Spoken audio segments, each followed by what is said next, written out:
March 8th, 1944, RAF Woodbridge, Suffolk, England. The time is 14:37 hours. Flight Lieutenant Michael Reynolds stands in the glass enclosure of the control tower, binoculars pressed tight against his eyes. He is tracking a crippled B-17 Flying Fortress as it limps toward the emergency strip. Smoke trails violently from two of its engines. The landing gear dangles at a grotesque angle, and one main tire has been shredded to ribbons by flak fragments over Bremen. Reynolds knows this site well. In the last 4 months alone, he has witnessed 184 damaged bombers attempt to seek sanctuary at Woodbridge. 17 of them never walked away. Yet, something about this particular approach makes his blood run cold. The bomber is coming in hot, far too hot. The standard approach speed for a Fortress is 110 miles per hour. But this machine is tearing through the air at perhaps 145, maybe 150. It ignores the normal glide path, roaring in flat and level, as if the pilot intends to fly straight through the runway rather than land upon it. Reynolds grips the radio handset, his voice tight. "Fortress on approach. You are way too fast. Pull up and go around." There is no response. The B-17 crosses the runway threshold at a terrifying speed, looking to exceed 155 miles per hour. 2 years of emergency operations tell Reynolds that disaster is imminent. This bomber is seconds away from cartwheeling down the tarmac in a ball of fire. His hand is already hovering over the crash alert button. But then, at merely 20 feet above the concrete, the pilot executes a maneuver Reynolds has never seen in his career. He yanks all 4 throttles back to idle and hauls the control yoke violently into his chest. He is deliberately stalling a 36,000-pound bomber just seconds from the ground. The aircraft drops like a stone. The stall warning horn screams. The wings lose all lift, and the massive machine falls straight down, slamming onto the runway with the sound of a controlled explosion. The gear absorbs the brutal impact. The bomber bounces once, settles, and grinds to a halt in less than 2,000 feet. Reynolds lowers his binoculars, his hands trembling. He has just witnessed the birth of the power-off stall landing. It was a technique that would save thousands of lives over the next 15 months. But first, one pilot had to convince the U.S. Army Air Forces that this suicidal maneuver was actually the key to survival. By early 1944, the strategic bombing campaign over Nazi-occupied Europe had escalated to a scale unprecedented in the annals of warfare. The United States 8th Air Force was dispatching over 1,000 heavy bombers on single missions, hurling 8,000-pound payloads deep into the heart of the Third Reich. But the cost in blood and steel was staggering. Between January and May of that year, the 8th Air Force lost over 800 B-17 seconds and B-24 Liberators to enemy fire. On October 14th, 1,943, a date forever etched in history as Black Thursday, 291 B-17 seconds assaulted the ball-bearing factories at Schweinfurt. 60 bombers were shot from the sky. Another 17 were damaged beyond repair. Over 600 airmen were killed, wounded, or captured, a catastrophic 26% loss rate in a single afternoon. Yet, those numbers told only half the story. For every bomber destroyed over Germany, 2 or 3 limped back to England, so severely mangled that landing them became a deadly gamble. The B-17G Flying Fortress was an engineering marvel, driven by 4 1,200 horsepower Wright Cyclone radial engines and bristling with 13 50 caliber machine guns. It could absorb tremendous punishment and remain airborne. However, landing a damaged fortress required a precision that combat often stripped away. The standard procedure demanded a long, stable approach at 110 miles per hour, a gentle flare, and a touchdown at 90. This assumed the landing gear had hydraulic pressure, the brakes were functional, and the tires were intact. Combat destroyed these assumptions. Bombers returned with hydraulic lines severed, gear deploying asymmetrically, brakes shot away, and control surfaces shredded. Some flew home with entire sections of wing or tail missing, their aerodynamics fundamentally compromised. Emergency strips like RAF Woodbridge, with its massive 9,000-foot runway, were built for these cripples. But runway length alone could not solve the physics of a failing aircraft. When a pilot attempted a standard landing in a damaged B-17, the long approach became a death trap. If engines were sputtering or control cables were fraying, maintaining a precise descent was impossible. Pilots fought their machines all the way down. The results were predictable and horrific. Bombers stalling at 50 feet and plummeting, landing gear collapsing upon impact, or aircraft skidding off runways in showers of sparks. Between November 1943 and February 1944, RAF Woodbridge recorded 17 accidents, resulting in total aircraft loss and crew fatalities. Medical officers noted a grim pattern. Men who had survived the hell of flak and fighters over Germany were dying on the runways of England because their damaged planes could not perform the gentle, controlled approach the regulations demanded. The Army Air Force's rulebook was explicit, deviating from standard procedure risked court-martial. But by 1944, normal conditions had ceased to exist. Someone needed to prove that the regulations designed to save lives were, in fact, killing crews.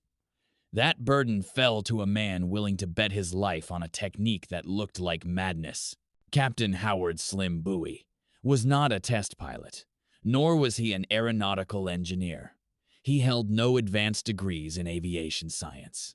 He was simply a 6-year-old combat pilot with the 388th Bomb Group at RAF Netishall.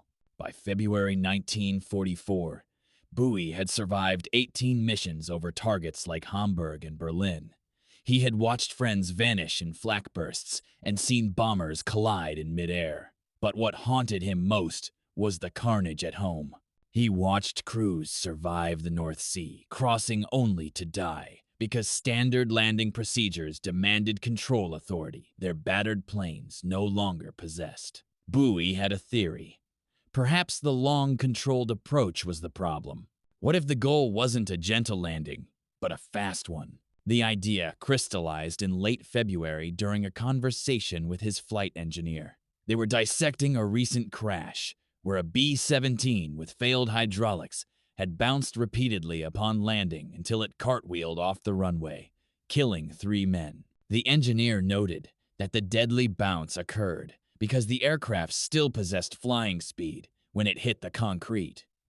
Bouie asked a simple question. What if it didn't have flying speed?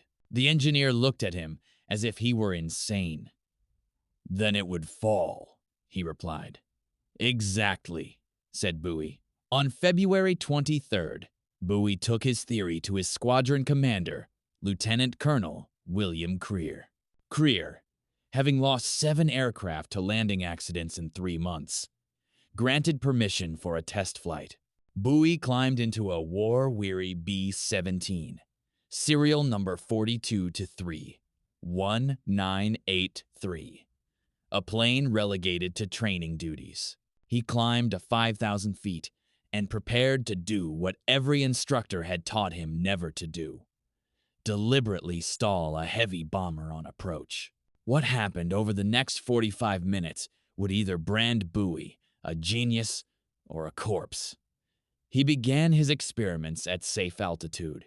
For the first attempt, he configured the aircraft for landing gear down, flaps full, and established a standard approach at 110 miles per hour. At 200 feet simulated altitude, He cut the throttles and hauled back on the yoke. The B-17 fell like a brick. The altimeter unwound at 800 feet per minute. He barely recovered at 100 feet, his heart hammering. His co-pilot, Lieutenant James Kirkland, sat white-knuckled. "Again," Bouie commanded. They tried at 100 feet, too violent. They tried at 50 feet, still too much altitude to lose. On the fourth attempt, simulating a stall at 30 feet, he recovered just 10 feet above the phantom ground. It was close, but not close enough. For the fifth attempt, Bouie changed the variables. He brought the Fortress in at 140 miles per hour, 30 miles per hour faster than regulation. He kept the power high until the last possible second.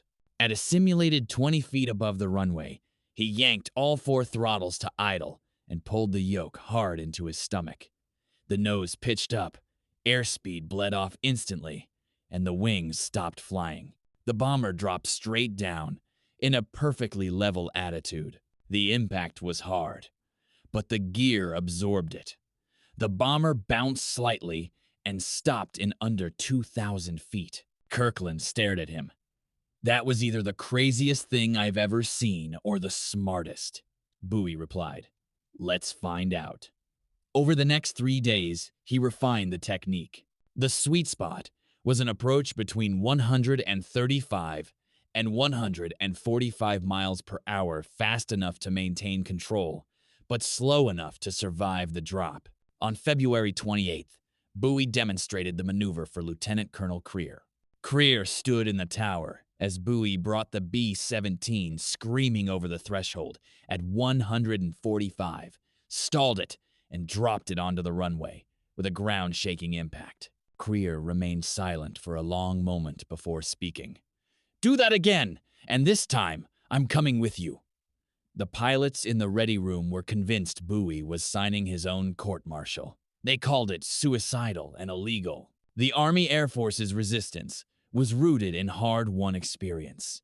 Stalling near the ground was the leading cause of fatal aviation accidents. The physics were unforgiving.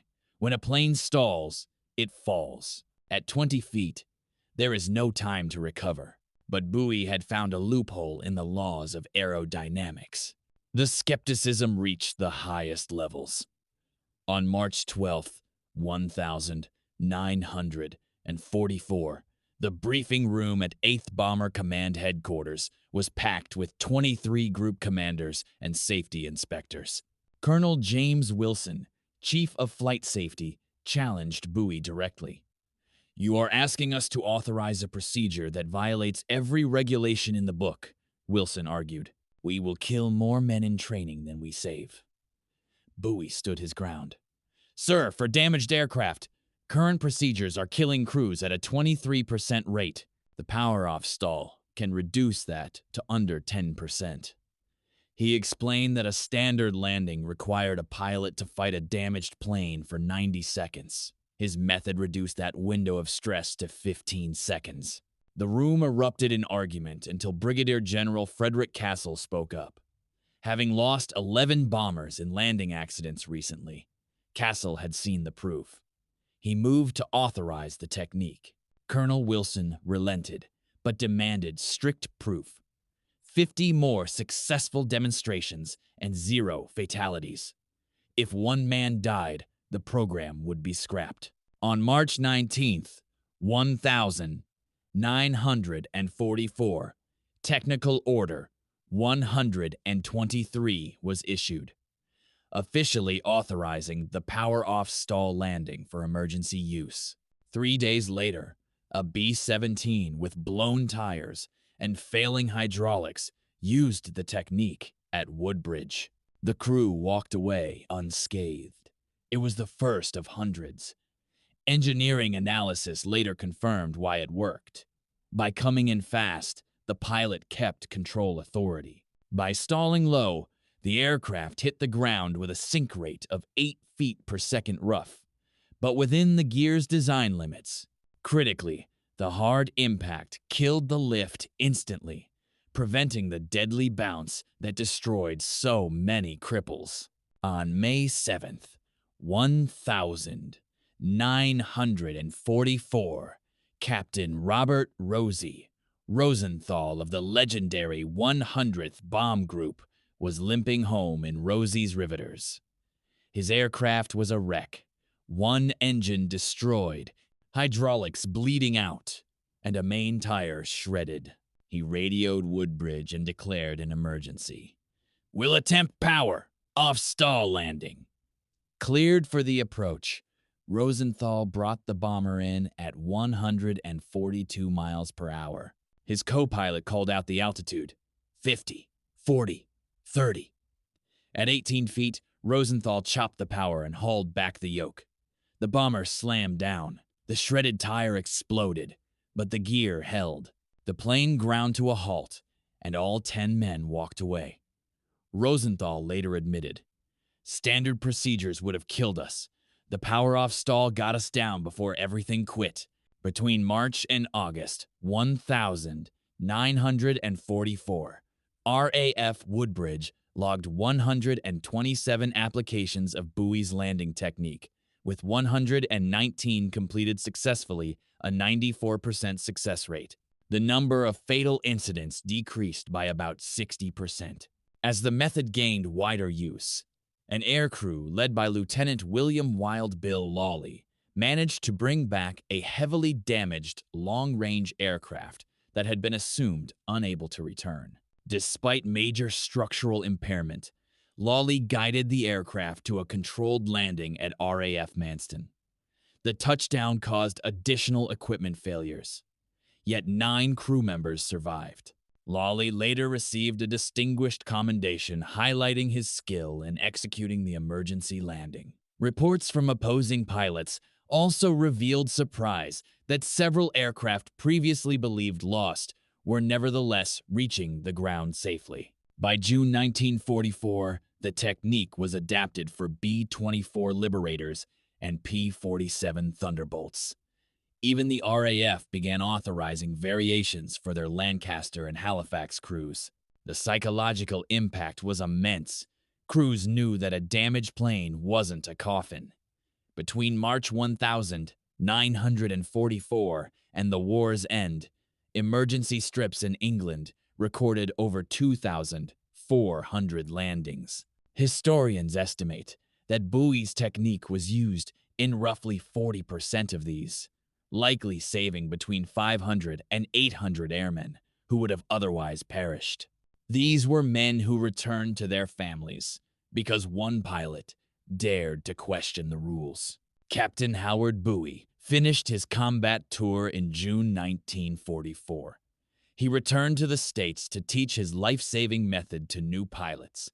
He received the Distinguished Flying Cross, though he never sought fame. He retired as a lieutenant colonel in 1963 and passed away in 1989, largely unknown to the public. But the men he saved remembered. At a reunion in 1987, a former crew chief approached him. "Sir," he said, "I watched 47 bombers land using your technique. That's 470 men. Because of you, we came home." Bouie simply nodded. "I'm glad it helped." RAF Woodbridge is quiet now.